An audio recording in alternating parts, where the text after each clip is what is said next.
দেখেন কিভাবে পানি ঢুকতেছে।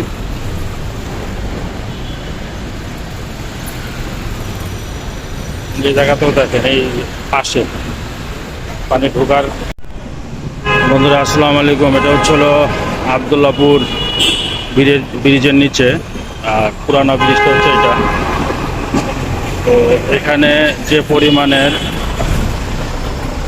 পানির স্রোত আছে, পানি যেভাবে ঢুকতেছে, এটা হচ্ছিল তুরাগ নদী।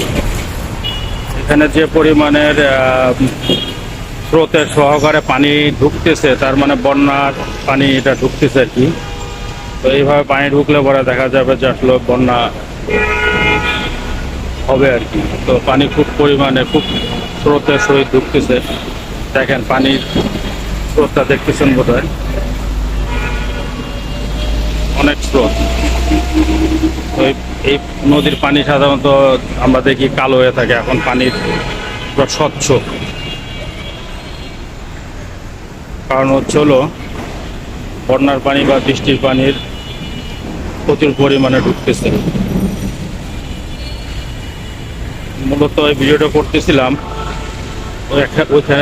ওই পাশে একটা জাল দেখা যাচ্ছে, জাল নিয়ে বসে আছে নৌকা টৌকারে। ওই জালের কি মাছ উঠে এটা দেখার জন্যে। তো জাল ফেলে বসে আছে, উঠাচ্ছে না, যার কারণে ভিডিওটা আর কি মাছের ভিডিওটা করতে পারতেছি না। তো পানির স্রোত খুব বেশি তুরাগ নদীতে, টঙ্গী বাজারের পাশে। দেখেন কিভাবে পানি ঢুকতেছে।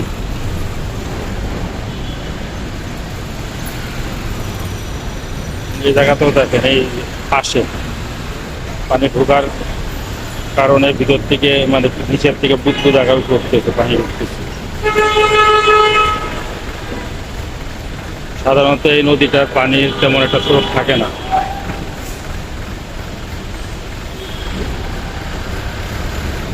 তার আমাদের এই টঙ্গী আবদুল্লাপুরে যদি এভাবে পানি ঢুকে, তাহলে আমাদের গ্রাম অঞ্চলে পানি তো মনে হয় ভরে গেছে। পানি ঢুকতেই আছে, খুব স্রোত খুব বেশি, প্রচুর পানির স্রোত, প্রচুর পানি ঢুকতেছে।